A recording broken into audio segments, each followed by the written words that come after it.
It's the post-match phone-in. Good to have you all along with us. I'm Ollie K. I'm gonna just take your calls this evening with my co-host. As always, we got Mark Ryman. How are we getting on, Mark?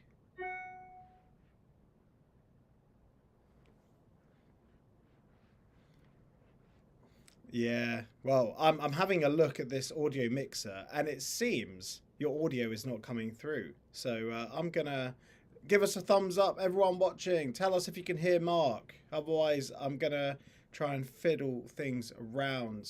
Let's see what are people saying in the comments. Um,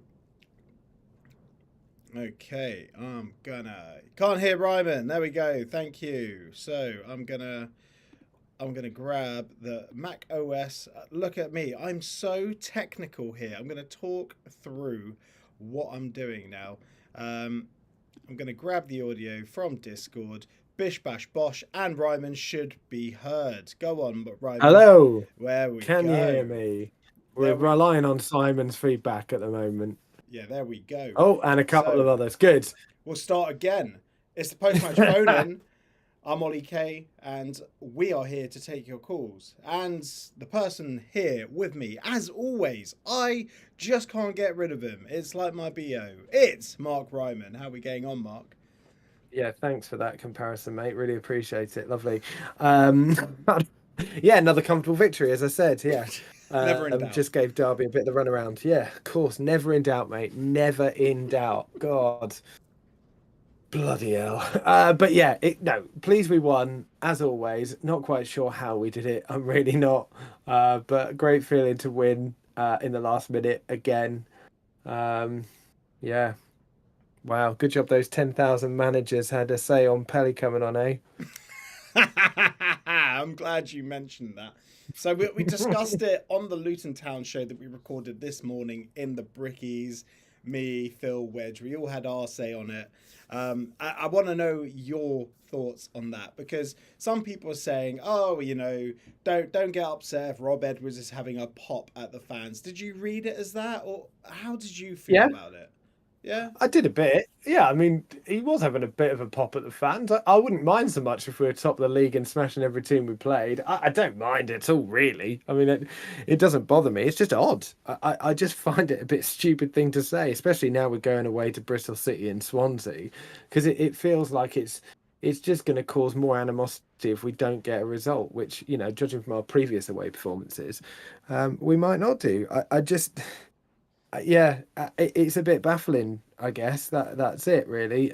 He's causing a rod for his own back. That's how I feel about it. I don't take it personally or really care about it in terms of am I offended by it. I don't understand why he said it.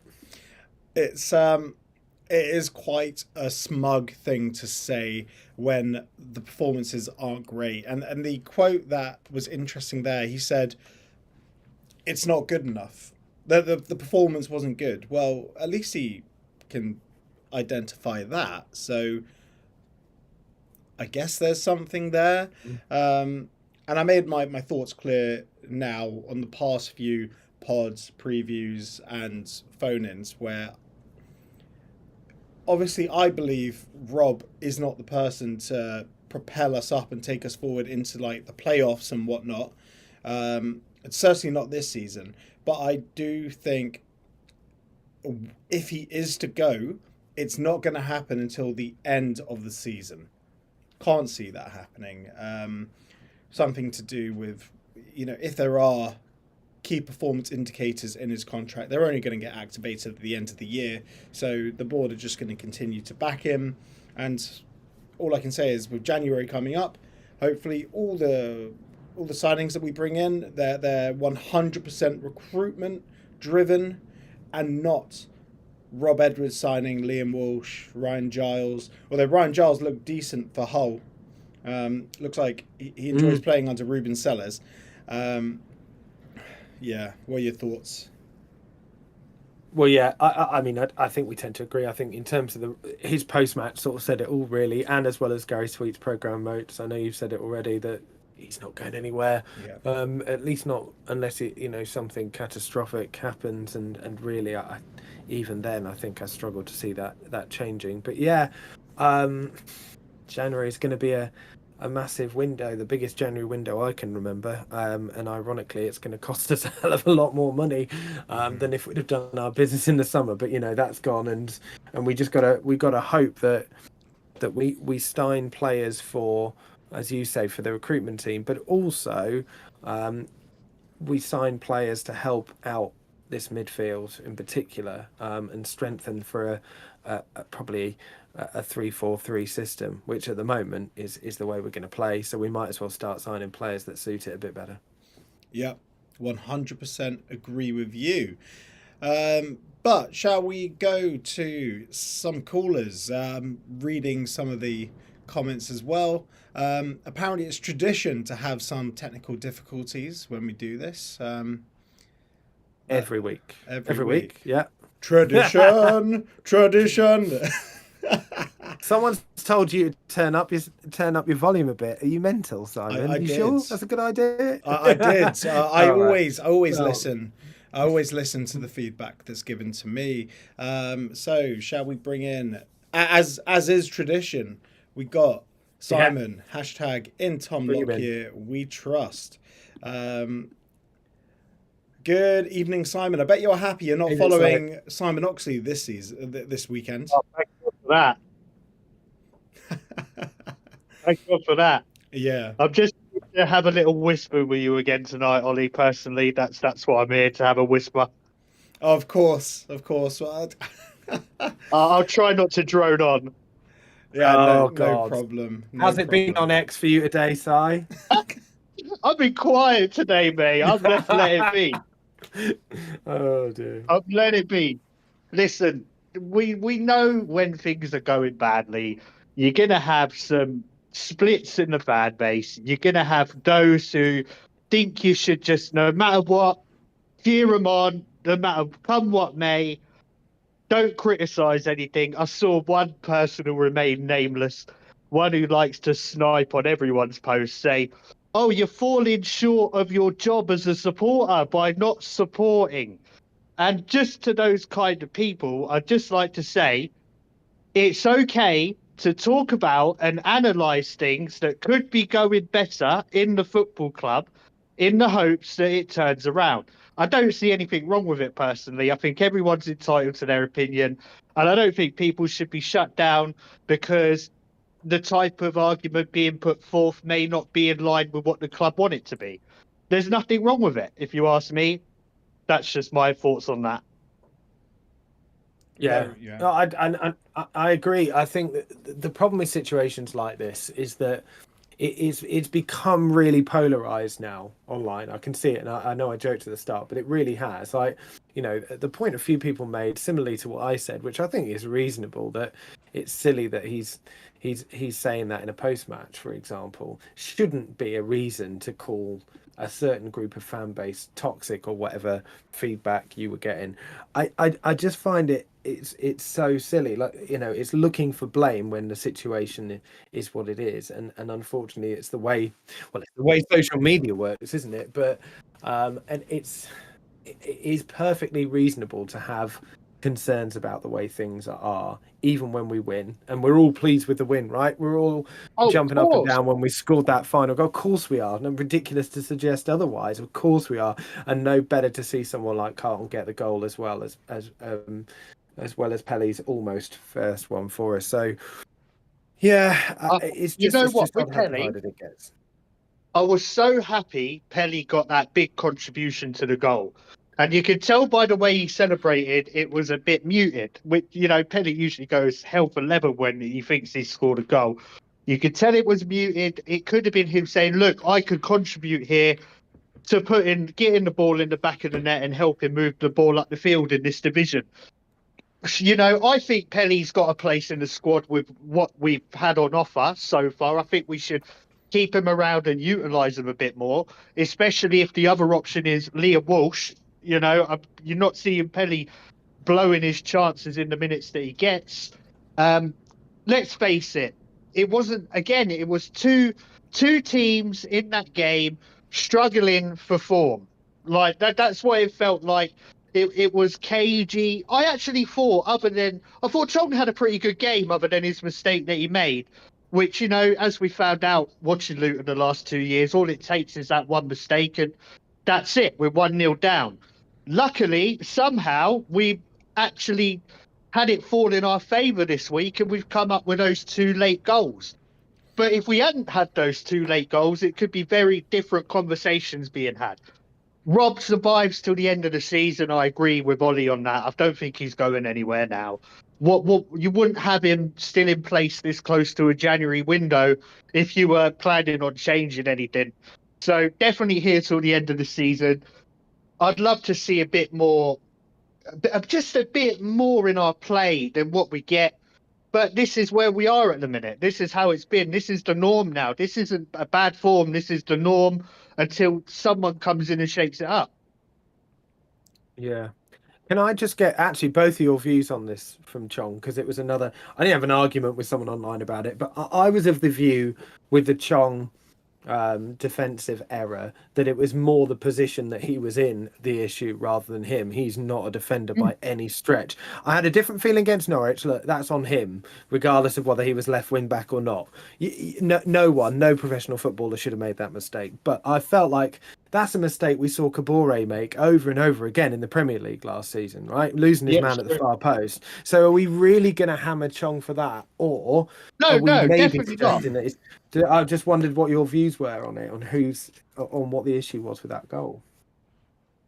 Again, like you just said, it's the same thing that's been going on all season. Square pegs in round holes. We've got Chong, probably the last place we want him on the pitch, but we're forced to have him there. You want players like Ollie said it. I've heard Ollie say it loads of times. You want players like Moses and Chong as far up the field as they can be, which is true. And fair play to Chong. He's doing what's asked for him, trying his best. But he's stuck. We're stuck. It's because we continue to play a system that doesn't suit the players we have available. And of course, every team has injuries. I've seen that floating around as well. Oh, look, loads of other teams have injuries and make do. Well, yeah, but at the end of the day, we're having to sign Eric Peters to come in and cover our defensive crisis. And nothing bad against Peters. I'm sure he's a sound guy. Nothing of what I say is ever personal against a footballer. Hasn't played football in 8 months since May. Yeah. Yeah, nothing of what I put forth when I have concerns about Peter's signing is nothing to do with the fella personally. It's just what I think he can add or change about the team, and I don't see him doing any of those things. Yeah. Look, you're preaching to the converted. I don't see him changing any of those things either. My thoughts on Chong and Moses, as Simon said, I've said it many times. They got to be further up the pitch. Look, when Glenn Hoddle moved to Monaco in the 90s and he played under Arsene Wenger, one of the greatest tacticians in modern football. And you know what Arsene Wenger said to him? I don't want you coming into our half. You defend in their half. Our job is to defend, get the ball to you. That should be the job of for everyone else in the team, because essentially Chong and Moses are the two outlets. They are the two only people with pace in our squad now. Like you name anyone else in our team with pace right now. No, nobody. There's no pace. So you want to play a 4-3-3 with those two like high up, stretching play out wide, occupying midfielders, defenders, essentially opening up the middle of the pitch. Now, I've said it many times, I am not a UEFA accredited coach, but at the same time, I gave a play-by-play of how Swansea were going to score their goal 2 days before they scored their goal, because I knew exactly how to cut Luton Town open. And if I can see it, I can assure you the teams of football coaches who are paid a damn sight more than I earn through all the revenue on YouTube, which I can assure you is not very much, that they can certainly see it. I'm just a guy on a computer screen. sitting in his garage, which actually I saw a comment about it. The Wi-Fi is absolutely perfect. I reset it earlier. It's all good today. Not that windy. Yeah, well, it's pretty windy.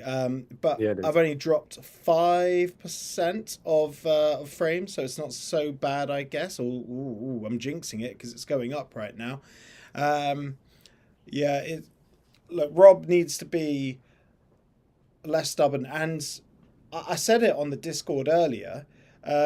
While our youth academy might not be so great, I'd much rather get a youth player who can play in a position and he'll give it his all. He might not be technically as polished or proficient as a Chong or a Moses, but they're going to try. And to be honest, like, you either sink or swim. And I think with a youth player, you'll get there, you know?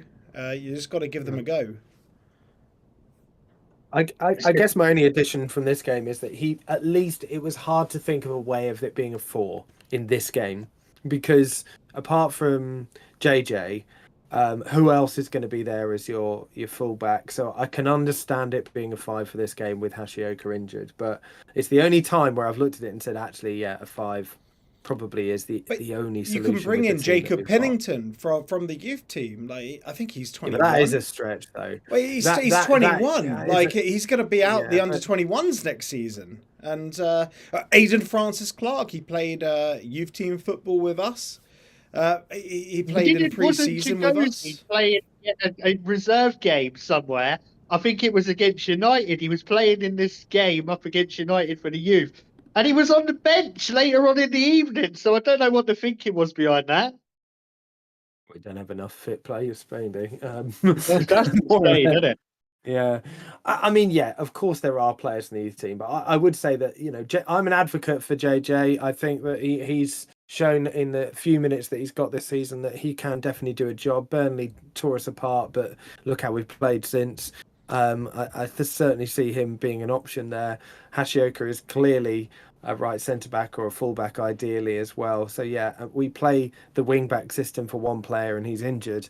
So I'm all for that. You know, I'm certainly not, Ollie, you know as well, as Sai, how much I want to see a 4-3-3. All I'm saying is that in this game with the players that we would normally see in the side, I can at least see a reason for the 5 there, or a 3, whatever you want to call it.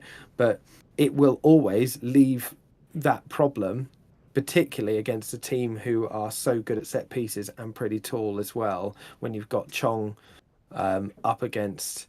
what's his name? Can't remember his name. The guy that scored. Caden Jackson. Yeah, Caden Jackson. Yeah, exactly. It's always gonna. He's never gonna win that. Well, he didn't even try, did he? He was the wrong side, and it was something like out of Izakabore. And I was watching this one with Justin, with Ryan Dilks actually. Watch out! I dropped a name. I was watching with Ryan Dilks. His face was priceless when we won. I said to him at 1-1. I can confirm, I saw it. Yeah, I snapped a picture of him. I was like, I gotta send this around. It's brilliant. I told him when it was 1-1. I said to him, "Watch out, because we're gonna win this one now." And lo and behold, we did. A minute later. What I want to see is a 4-3-3, as Mark said. And there's no reason not to play Mads Ansen at right back. He doesn't need to be marauding up and down the line. He was all right. He was all right. You know, it was a slow back line, headed away where he needed a head. Well. And, you know, for a first start, you know, to be honest, that is probably like the biggest thing on his mind right now. And he will get better. But do you remember how he used to play Matty Pearson at right back? Matty Pearson is a centre-back by trade. Just stick Mads Anderson there, or not Mark McGuinness, because he's best in the middle. But, you know, you play the 3 defenders that were there, you play them left centre-back, right centre-back, and right back. You play Joe Johnson on the left and left back, and you say to them, okay, you do not leave our half. Your job is to defend. And then you stack the midfield, 3 midfielders in there, 3 wingers, you know, Chong and Moses. It turns into a 4-5-1 when defending. And that is probably the most sensible way to proceed, going back to basics, keeping it as simple as possible. So there aren't any f-ups from the team. Like the middle of the park is protected, so people can't cut through us. Round the back is protected as well, so people can't go down the sides because the wing backs aren't marauding upfield. And it means Doughty can probably slot in in as a left forward, Whenever he comes back. He's only out 6 weeks, isn't he? Who knows? Who knows? Maybe we'll find out more in the pre-match. But he'll be out until the new year. I don't think him coming back on was a sensible idea, was it? Yeah. Yeah, I heard Walters was closest to coming back. But then I heard that about Amari Bell 2 weeks ago. And, just like last season, it's the Nakamba thing all over again. It's like Mads he's Anderson, close, mate. he's almost ready. Mads Anderson he's almost last season. there. Yeah. So near. They'll be back soon. Our medical department aren't covering themselves in glory, are they? Oh, well. They haven't for a while. Mm. And you see people, I'm not being funny, you see, I've just said one more point I want to make about that. When people who bring up the injuries, etc., on social media, and they get absolutely blasted by people going, "Oh well, you don't know what's going on. You don't know what's happening in training. Blah blah blah." Well, all I do know is if these injuries happen time after time after time after time, and have been for a long time, change what's happening in training. Surely that should be the go-to thing. Well, there's no strength and conditioning coach. Like since Elliot Plant left, he's gone to Charlton now. To hook up with NJ. There's been a vacancy since the end of last season for a strength and conditioning coach. It's wash, rinse, repeat right now. Wow. I didn't know that. I knew that Plant had left, but I didn't know we didn't have anyone else. Well, there's loads of stuff, though. Got loads of stuff. It's a problem. I mean, let's be fair. It's a problem that we've had for seasons and seasons before Edwards as well. That centre-back crisis that we had a few seasons ago at the 21, start. 22. Yeah, that's the one. Where we had Potts, Kioso, and Bree. Burke. It'll be Burke. No, was it Burke injured? It's got to be Burke injured, surely, in that list. Oh, yeah, Burke's injured, yeah. It was when we were playing. We finished the season. When we made the playoffs the first time, we finished the season with Potts, Kioso, and Bree. It's because we brought Naismith in, didn't we, to play left back and converted him to left centre back in that season because of injuries, right? He was bloody good. I tell you what, I even though he left, I thought Naismith was quality that season. He was quality, but he struggled at one-on-ones defending, but he didn't have to do as much as we do at the moment either. But his quality on the ball was excellent. His passing was sensational. Yeah. Sublime. Yeah. Just a reminder to people watching, if you want to call in, please do. Just click the link, it's in the chat, and you can get on after Simon. We're all happy we won. No one is like, oh, I wish we would have lost so Rob Edwards could go. Anyone like that, I think, is a bit of a knob in a way, because I'm always happy when the team wins. I will never look down my nose at 3 points, because 3 points is 3 points. You get what I sort of mean on that front? Well, it's 3 points. 3 points further away from the relegation zone, mate. Anyone who wants us to lose at the moment is absolutely short-sighted, to say the least. That's crazy. Absolutely. You do see them; they're about. They do exist, and I agree with people on them that that's not the way to be. You can't be like that, surely. No, still celebrate the goals, celebrate the wins. Hell yeah, got to. And there's nothing better, is there, than a 90-something minute winner? It's incredible. It's a great feeling, regardless of it. And I would say that a lot of people reacted straight after the game as if we were terrible all game. I don't think we were. I think we were the better side for most of that game, if I'm perfectly honest. The first half, certainly. We didn't create anything. They didn't create anything either. We didn't create huge amounts. But I feel like I always feel at home in that I start off feeling like, optimism is at the floor, and then and then suddenly it starts building back up. The hope starts to get to me, but we're not really creating anything. And I think, right, if we come out second half and we sort of come out for about 50 seconds, 60 seconds, a minute or so, second half to look really good, and then they score. And that's every single home game at the moment. And then we have to turn it around. But yeah, I mean, I'm we making certainly. the journey down for the Norwich game. I'll be there New Year's Day.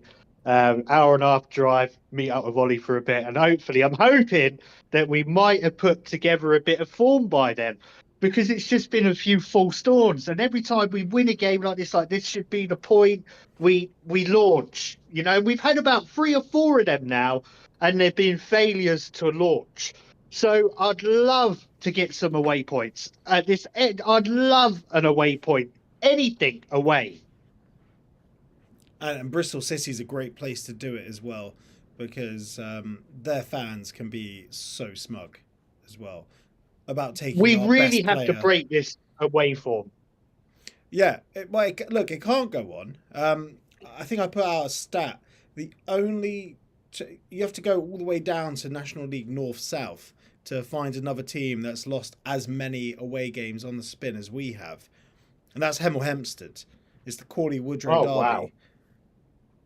Wow. Yeah. That's shocking. Yeah, we've lost 7 on the spin. They've lost 8 on the spin, but they took action and sacked their manager. And now Rob Edwards isn't going anywhere.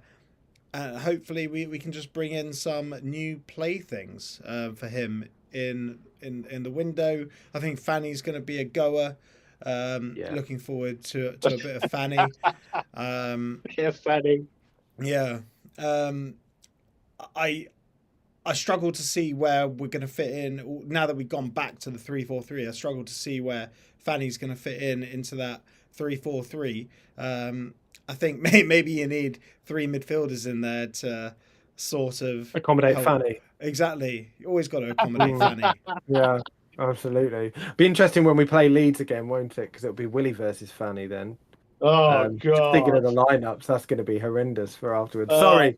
Anyway, should we talk about who we want to bring in January just for a laugh? Oh, God. If the one I was reading today, if there's any truth to it, I'm not sure. I don't know if you guys know who I'm referring to. Yeah, well, Baconson came up. Tyreek Baconson came up like a few days ago. And interestingly, normally I'd just disregard it, but it was from Sports Pito, Sport, whatever, Pito Rourke. Pito Rourke, and he's generally quite reliable. 50-50. He also was the one that said Berry was going to Watford. So. But he was also the one that broke Nathan Jones coming back to Luton. Yeah. So you never know. I think it'd be a bit of a weird one. Again, like I don't see how Baconson fits in playing a 2 in midfield and us having 7 people, 8 with Fanny that can play in a midfield 2. So I'd write that one off, to be honest. It's not. If he was under 21, then I'd understand it and think, okay, maybe he's one for the future. But he's not. He's 26 now. Unless Gary Sweet's got a point to prove, like he did with Crawley Woodrow. I don't know. I tell you, if we're going to bring anyone from Wickham, it'd be a certain Mr. Fred Onyedinma. Yeah, we shouldn't have let him go, to be honest. Look at how he is when he's playing in his actual position. Right, that's true. You'd never do that.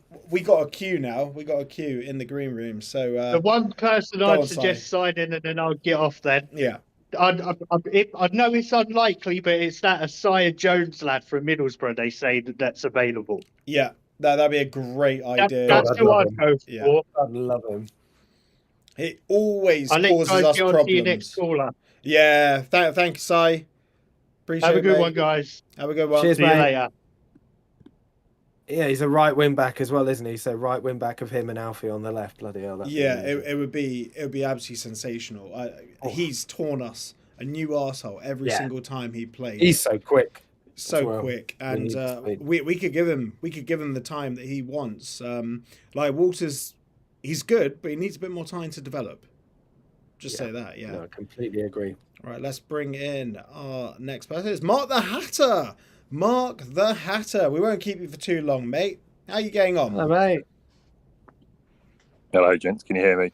Yeah, I can Yeah, hear you. not a Yeah. clear Brocket. How are you getting on?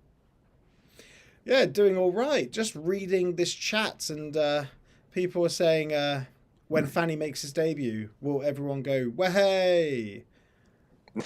I think you will, definitely, Ollie. I will. Yeah, I think. Yeah, I'll be crestfallen when it turns out that it's actually pronounced fan. I'll be very Well, disappointed. I think he's got Dabo on the back of his shirt, hasn't he? Well, yeah, if your That'll go last down name well. was Fanny, you get bullied at school, wouldn't you? Don't get him to take a penalty. Not if it wasn't an English-speaking school. Yeah, raise a good point. Yeah, Yeah, it could I mean assume. something.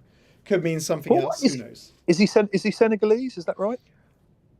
I don't know. I think he is. Yeah. I think he's Congo. Senegalese, and then I think he's Senegalese, and then moved to Sweden in the end. As it happens, actually, I have a good friend in Sweden who is a season ticket holder at AIK. What was his scout report?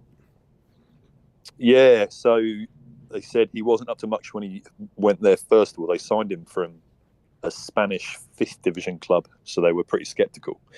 And he said he grew and grew to the point that he was, without him in the team, they would rarely win. And he was just so good at taking the ball on the turn, driving forwards, taking the ball in difficult pockets, difficult spots, and being that kind of. It sounded like your Ross Barkley style playmaker, and I don't want to say that because let's not get our hopes up. We've already got one. We got Liam Walsh, mate.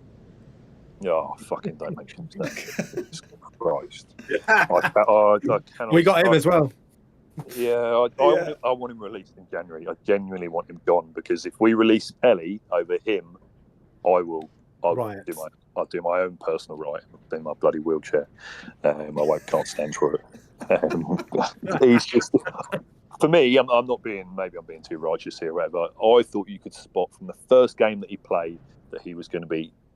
He's a great five-a-side player, no doubt. Do you know what I mean? I bet he looks tidy as on a five-a-side pitch. But on an 11 full-size pitch, he's just bloody useless. And not because he's short in height, just because of the way he plays. He's so late in the tackle every time, and I just can't see him scoring, getting an assist. Anyway, I really don't want to dwell on Lane Walsh because he's a bag of piss. Yeah, well, that's a viewpoint shared by Gary Sweet, who completely tore him a new one. What did you think of that? I personally, I thought it was uncalled for in a program note from the CEO of a football club. I think if he had done a press release immediately after the game, it would have been more in place. I just think it was a bit of a low blow. It's like someone insults you, and instead of coming back at them with a retort straight away, like, you know, you Homer Simpson it, you go home, you mull it over, and then, a week later, you say, "Hey, you called me slow," or something like that. I don't know if you remember that poker scene from The Simpsons. I do. I remember most of the Simpsons scenes. Yeah. What do you think about it, Mark? Do you think it was a fair thing? I thought it was all right. I'll be honest. I thought it was all right. I quite enjoyed it. I think as you think that he's sold himself now. I think he reeked as a panic buy at the time, or as a very much a last resort buy at the time when we clearly missed out on other targets. And I think that's Gary Sweet. Maybe he could have been more in acknowledging that their kind of recruitment didn't go as they'd planned, etc. But yeah, I don't mind it, because I felt the same way. I'm fine with that, in the same way I was fine with Rob Edwards calling out players after the Norwich game. But let's see what comes of it. So if he's doing that, then he needs to learn his lesson in January, and recruitment needs to be better, right? I don't think there's. Sorry. I don't think there's many other clubs that will have the level of protectionism that we provide for players and management. Do you know what I mean?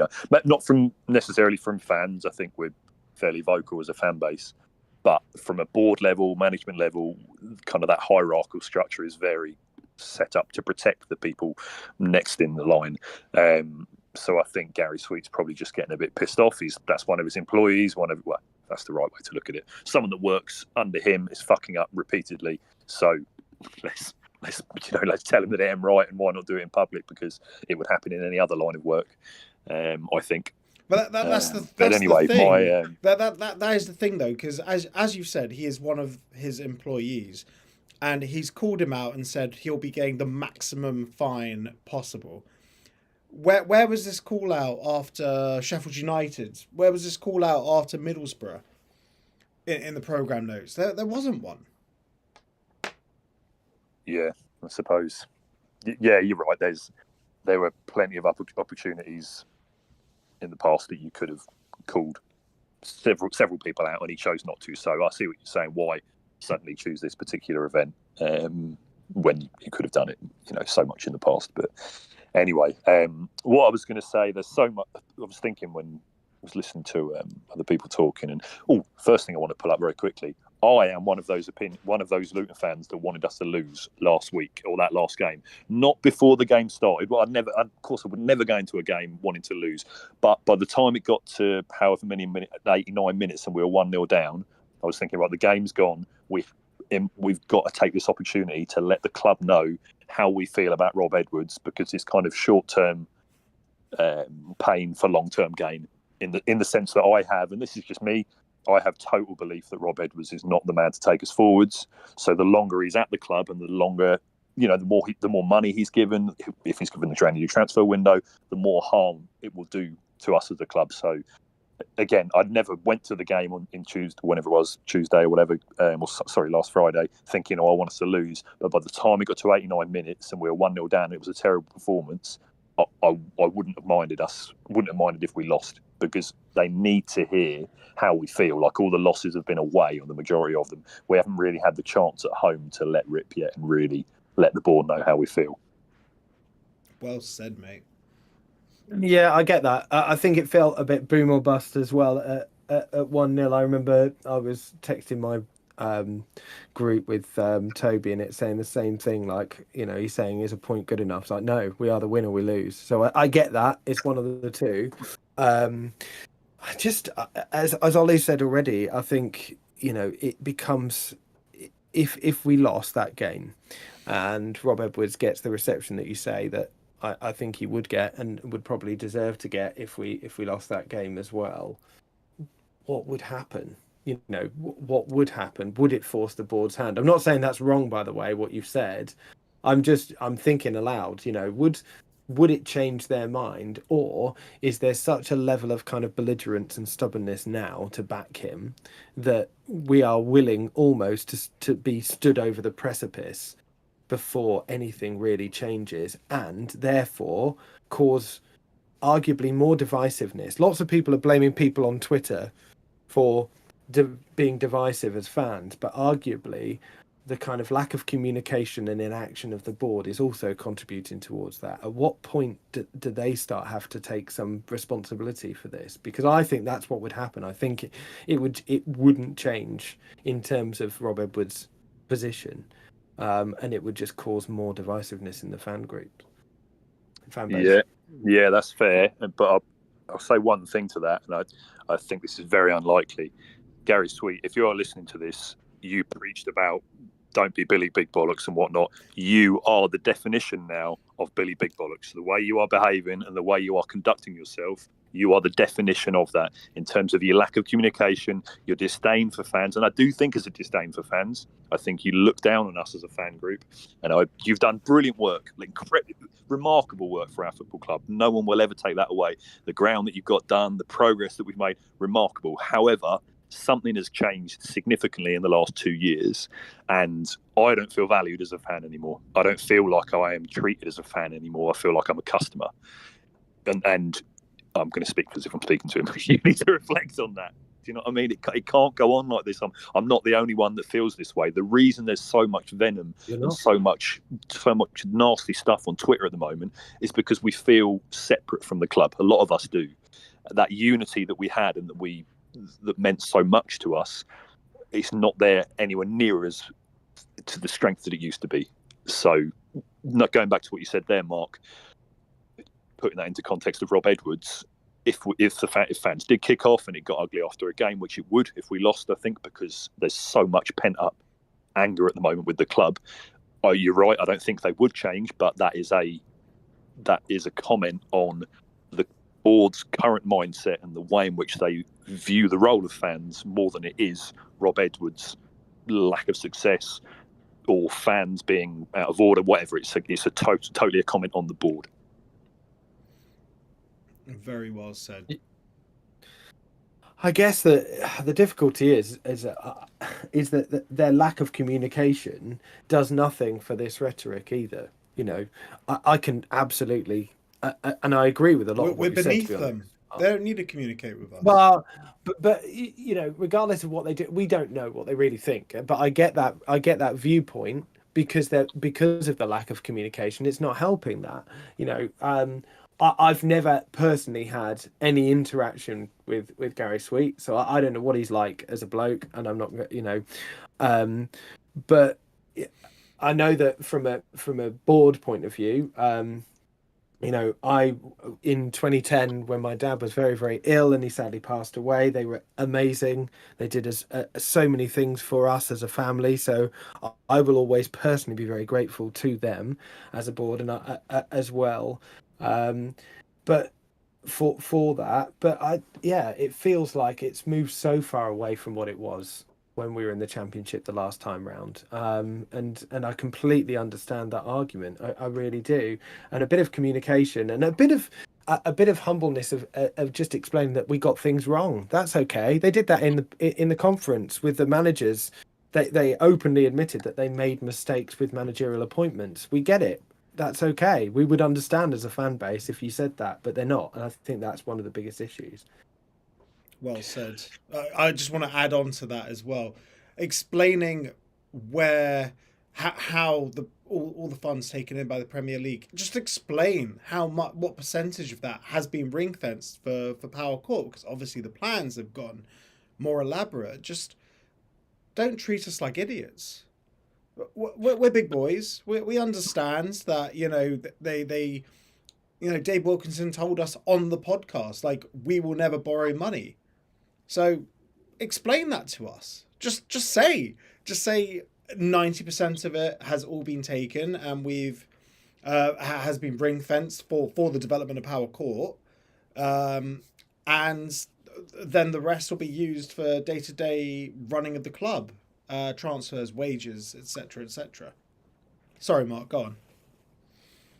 No, I was just totally agree with what you said there, Ollie. And I always think if fans are discussing something, then the board are discussing it too. I don't think that what fans see and perceive at a football club is any different to what is seen at a board level. So to give you an example of let's just say 5 things that we would have hoped the board would have communicated with us. How much are we spending on the stadium with regards to, let's just say, a rough percentage of the Premier League money? Because then we can get it in our heads, right, if you're going to put 150 million or 90% of the Premier League money towards the stadium, that's sound. Just give us a rough figure and then we won't be banging on about transfers, or, you know, we won't be as upset about transfer funds. What's going on with Joe Taylor? What's going on with Rob Edwards? Every other club that's been relegated from the Premier League to have as fewer points as we do, as lower points as we do, has sacked their manager. So how can we not say anything with regards to Rob Edwards' future? If it's, you know, my opinion is we need a new manager, but I'm not necessarily right. But what we all deserve is a statement to say, this is the crack, this is what's going on, this is what we feel about Rob Edwards, but there's been nothing at all. Yeah. And his whole demeanour has changed as well. It's almost as if he knows he's not going anywhere. Yeah, that's it. You compare him post Middlesbrough to, what was it, Hull afterwards. I think it was Hull. Yeah, like you compare that to, it's like chalk and cheese. He's talking like a guy with loads of self-assurance. Obviously, he had that international break. The programme notes back that up. And, he's talking like a guy that knows he's not going anywhere. It's not on him anymore, is it? It's on the fans, mate. 10,000 other more. It's on the fans. It was on the players before. Yeah. Now it's on the fans. Well, this might be a real daft comparison. You shoot me down if it is, right? So I'm a secondary school teacher. And I remember when what I'm comparing here is groups of people. So a group of children in the classroom and a group of players. I don't think there's much difference when it comes to group mentality. But I know that obviously kids are younger, players are players, but trust me, I don't think there'll be a huge amount of difference in terms of how a group of people respond anyway. So when my dad passed, I came into work 2 days later, and I remember saying to the class, right, guys, so my dad passed away recently, I might not be on the top of my game, just give me a bit of leeway. Within 10 minutes, they'd forgotten that, and they were up to the usual tricks and pissing around and whatever. And I suddenly reflected, crikey, even though I'm not kind of mentally with it here, and I'm not in the best state of mind, I've got to be on my game. I've got to, if I'm in work, I've got to be on my game. Otherwise, they're going to tear me apart. And I quickly worked that out and did what I could to get through the day at work, talked to the best of my ability, and went home. To me, at the minute, it's a similar thing with Rob Edwards, but he's obviously not in a brilliant place mentally, whatever's going on, but it's far too visible. And I'm not saying people are robots. I'm not suggesting that people should come out and, put on a facade and a front all the time. But there's an element that if you're working as a leader with a group of people, you have to do that. It's part of the job. And if you can't do it, step aside. You can't step aside because you forego the massive payout. Well, no. This is the other issue. And I was going to avoid that because I think I'd have that conversation privately with friends, but I won't. So I don't know what it is with Rob Edwards, if it's the money that he's staying for. I've no idea. But if you can't do the job because of whatever reason, and I know this is cutthroat, because if I'm saying that you're not in the right kind of place mental health wise, step aside, because it's so visible and it leaches down to the rest of the players and the group, and you lose control of the group, in my opinion. And maybe I'm daft comparing it to. You're 100% right. That's 100% right. I was thinking about this earlier, actually. I think while we were starting this evening about it, and how, mental health we talk about, and it's hugely important. And of course, it affects everybody in different ways. And we're not trying to talk about him as a person, but he is being paid for the job that he's doing, and it's the job that we've got to judge him on. That's why we're sat here in a phone in, right, to talk about the performance. That's why we've been sat here every week since the start of the season, and it's okay to be judged on that stuff as a separate point, and also understand that somebody might be going through something. You can have those two things at the same time, and so I completely agree with what you said, Mark. Yeah, and just to jump in, Ollie, sorry. The bottom line is, and a lot of my kind of friends that are perhaps a bit more cutthroat than me and a bit more objective than me, I get a bit too sentimental, is no individual is bigger than our football club. And at the minute our football club is suffering because of whatever's going on. It's not a comment on the individual, it's not a comment on Rob Edwards, but our club is suffering because of the state that an individual is in, or the decisions an individual is making, and that just shouldn't happen. An organisation the size of our football club, and organisation is the wrong word. It's a beloved, beautiful, thing that we absolutely all love. We adore. We think of every, almost every spare minute of the day. We discuss it with friends, whatever else. It shouldn't be brought down as much by one man as it is. And I know there are other things going on, and I don't want to pay Rob Edwards to be an awful bloke. I love him as a person. He's clearly a brilliant man, but our football club, my football club, is bigger than him. Yeah, well said. I completely agree. I completely agree. And on that note, we'll bring on our next caller. Thank you for being very patient, Tyler. We'll bring you in, mate. Mark, thank you very much for joining us, mate. All the best. Yeah, cheers, thanks, buddy. Take care. Yeah, cheers, nice one. Cheers, boys.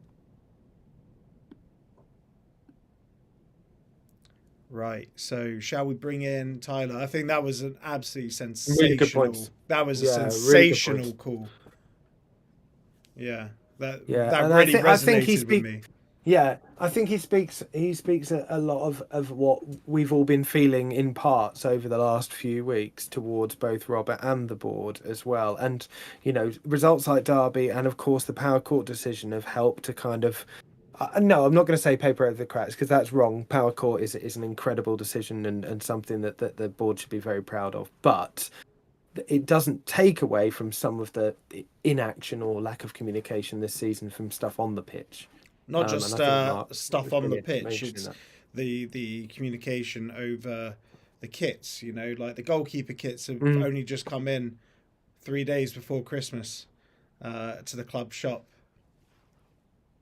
Bit weird, just isn't in it? time. Yeah, just in time for Christmas. Do they come on with like mud smudges and stuff? Because you're going to be busy wearing a Luton Town keeper kit. I can tell you that much. I know.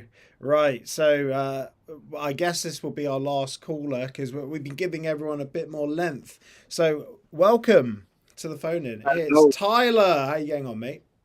Yeah, I'm good, thanks. How are you both? Yeah, doing good. Good, Christmas Tyler. is upon us, mate. Yeah, no, absolutely, and it was always good for us to get a win before that, wasn't it? Yes, that's something we haven't actually discussed, is it? Kicking off the festive period with 3 points, although we're going to be on the road, and obviously we're not. We're not all there on the road. 7 losses on the spin, so getting those 3 points before 2 very tough games in the south west. Had to think about my geography there. Well done. That could be vital.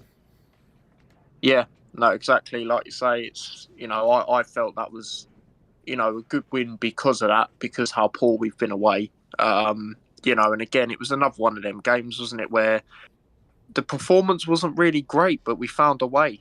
Large parts of that game, you probably think we're going to end up losing the game, and then obviously it was them moments of madness, really. And we have to be honest, all of the subs are very impactful. I'll be honest, when I watched this game in the Brickies, actually. And when I I'm was glad you it, went down there, mate. It was Yeah. rammed. Maz told me this morning it was rammed on Friday. Yeah, it was quite hectic, and I'll be honest. When Woodrow took the set pieces, I was a little bit sceptical. I know he can cross the ball, and we have seen that. I remember the Palace game last season. Not the Palace game.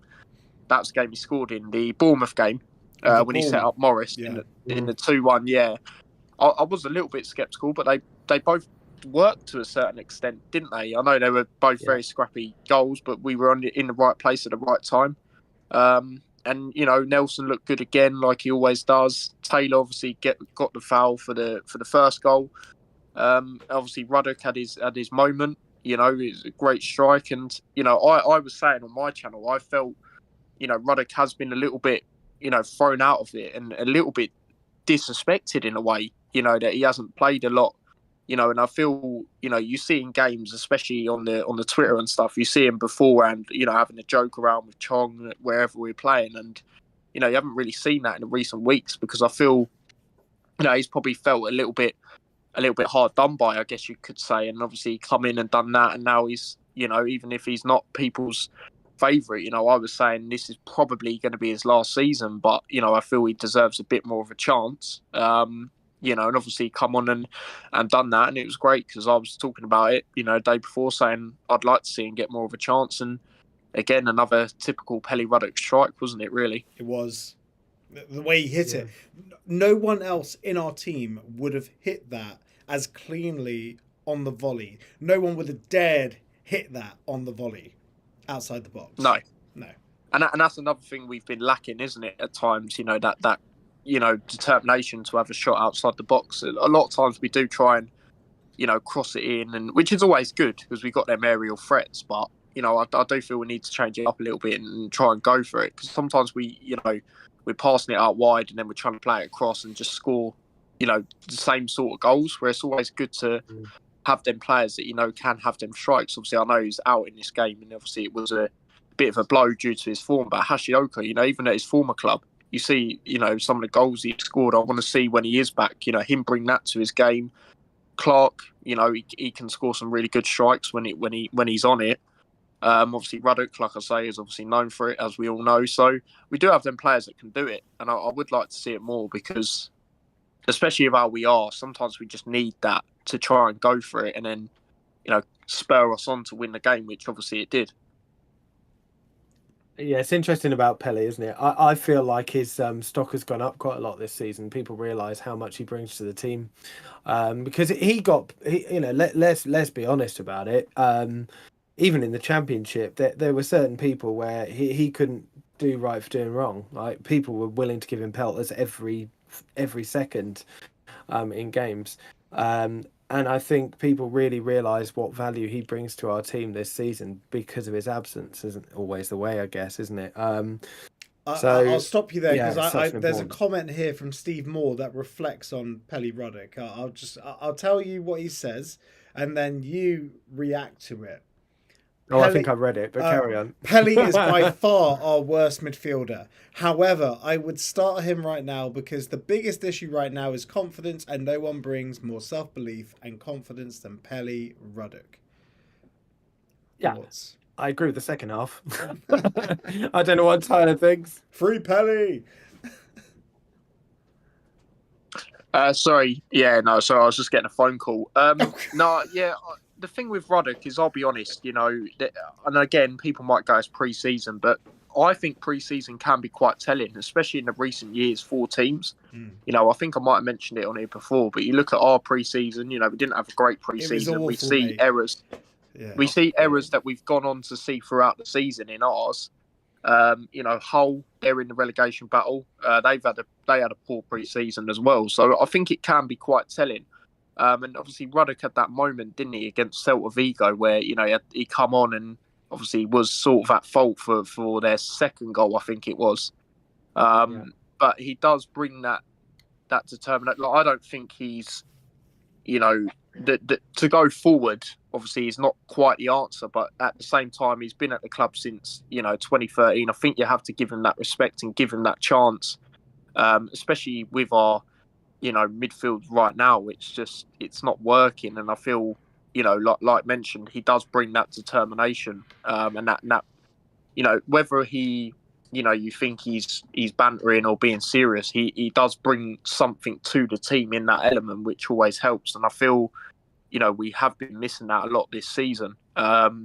Especially, Morris has shown it a lot in the last few weeks, his leadership. But I think, elsewhere we are lacking it a tiny bit. You're even seeing in Norwich away, for example, when a clear game for me was QPR in the Cup when the armband, I think it went around about 4 times in that game. It's like, come on, like who's going to step up and take it, really? And I feel, he has obviously been the captain a few times for us, but I feel, he deserves that opportunity now for sure. Well said. Yeah. I mean, it tells you a lot, doesn't it? When he's had 5 managers, I think, and he's always been one of the most important players for those managers, bar obviously this season and most of the Premier League season as well. It says a lot about his character. I get what Steve is saying. He's probably technically down there. I don't think he's our worst. I mean, he didn't get sent off 10 seconds after coming on, did he? But you can compensate his lack of ability, technical ability, by playing 2 other midfielders next to him. No one's giving you the energy that he is giving. No one. Exactly. No, and as we've made very clear, like his positivity on the pitch and off it every week as well is what we need. It's clearly what we need, because before that, I mean, we didn't look like we were getting back into that game, did we? We looked like we'd given up. We really did. It was not coming. There have been games where we've been banging down the door to score the equaliser. I think of like Burnley away last season, for example, Chelsea 3-2 loss. But all you of can't those. Think of any games this season where that's happened, though. No, well, exactly that. But probably Sunderland. So yeah, I'd go Sunderland. The second best performance this season after what? Yeah. I think it's better actually, but yeah, fine. But yeah, you're absolutely right. But we certainly weren't looking like we're getting back into it, and yeah, he made the difference, not just with the strike, but yeah, it's so important at the moment with our fragility and with Locks being out for what looks like a lot longer than we initially thought. Yeah. Yeah, I totally agree. It was one of them, wasn't it? Where again, large parts you're thinking we're going to lose the game, and then obviously, we just had that the crowd. By the sounds of it, obviously I went there, but I heard, it sounded like they went up a little bit. I know the Derby fans are quite loud, and I think that sort of motivated as well, because it was good to see, like Nelson getting a chance, because he looked good every single game for me. Even when he started or not, and. He finished right wing back. Yeah. You reckon he starts at Bristol City right wing back? I wouldn't be surprised because of that Chong error on the goal. You know, he's not quite jumped up, and I've always had my, you know, slight doubts about him as a wing back. I mean, the other day we had to go with it because there weren't really slight doubts. Okay. Well, I say slight doubts. Yeah, no, quite heavy doubts to be fair. As a wing back, yeah. Like, as an attacker cannot defend. They don't know the basics of getting goal sides. Chong was always losing that. I've always said it about Chong myself. I felt, you know, he is a little slightly weak on the ball sometimes. Like, he's good when he's driving the players, but you know, I remember a lot of times when me and my dad would watch games last year, and he'd just get bodied off the ball a bit too easy, and you'd be like, oh, you know, it leads to. I remember the West Ham game. He was, you know, there was that moment, wasn't there, when they beat us 3-1. You know, there was that one. So many. And the Norwich game, you know, the second goal we conceded in that game, you know, you've just got to see it out. But obviously you don't have them defensive capabilities. So, you know, I wouldn't mind it because when Nelson started there, I think the last time he start there against QPR in the cup. He scored. He scored that really good goal. Yeah. You know, so I wouldn't mind it, to be honest. You know, it's not a super quick turnaround, but it is obviously a Thursday game. So I wouldn't mind it at all, to be honest, because he looks really composed as well. You know, usually when you see these youngsters come through to sort of get double sort of help, you know, like remember Johnson's first game against Middlesbrough a couple of seasons ago. You know, obviously he was getting a bit more support and stuff, but as the games have gone on, he's, you know, especially Everton in the FA Cup, I thought he was really good when he come on in that game. You know, and I think Nelson, he's just looked really good, and he links up really well with the players, and yeah, he was quite good the other day, looking for options as well. And sometimes I was thinking in the game, you know, try and get there and help him because you know he can definitely cause stuff with a little 1-2 and stuff like that.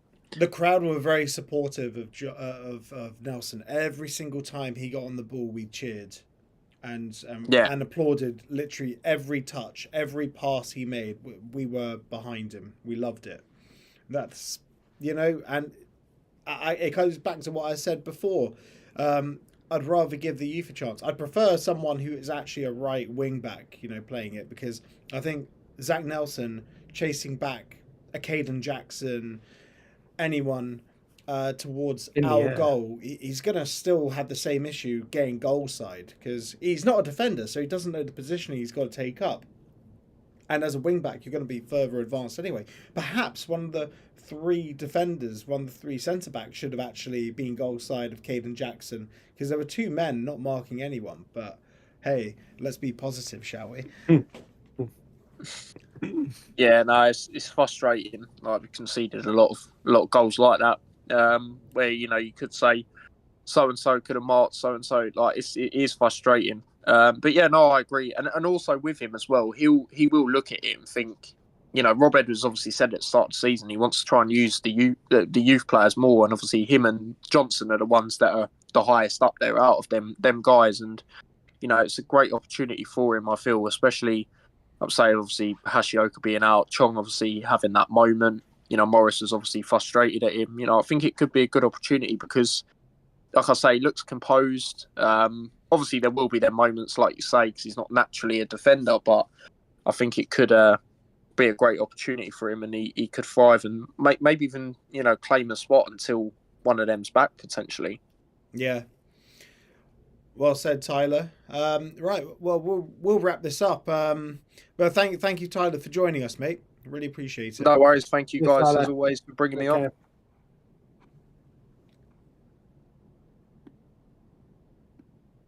That was Tyler. I think his channel is in the chat. If you're not subscribed, check it out. He does watch-alongs. He does vlogs. He's a good guy as well. He's been on our Brickies show before. But any summarising thoughts, Ryman, before we head off to our Christmas watches? Yeah, I mean, I think it's all been covered. I'm going to be probably quite far gone on Boxing Day time we kick off at Ashton Gate. But, I mean, the one thing I have got to cling on to is that we've been pretty good on Boxing Day, haven't we? We've had some really good results. Obviously, the Sheffield United one last season. Bristol City going to score 2 own goals for us? I hope so. We got 2 deflected last game. What's the reason why not? Used up all our luck, I mean, Yeah, well, look, I've got to clear on something. It's Christmas, yeah. So I'm going to try and be. We'll try and be positive Bar in terms humbug. of that, but yeah. No, I think everybody's said what the vast majority of us have been thinking in terms of the games. But yeah, all we can do is look forward and look, they lost, haven't they? They lost 2-0 today, so maybe there's our opportunity to start turning things around away from home. But yeah, 3 points in the bag. Don't care how we get them sometimes, but at least we got them. Yeah, we'll have to find time to do the match previews and the champ predictions stuff as well. We'll chat about it, you know. I'm We'll not figure it out. guaranteeing being sober for any of these. All right. Oh, Just no saying it worries, now. mate. You're a you know, in your profession, you know, you've got to blow off steam during the holidays. So I I've fully got respect 2 that. weeks making the most of it. Yeah, why not? But everyone watching, I just want to say happy holidays, Merry Christmas, Happy Kwanzaa, Happy Hanukkah, whatever you're celebrating. Have a great time down the pub with family, whatever you do. Eat lots of food, be merry, and that's us. Merry Christmas, everyone. Merry Christmas.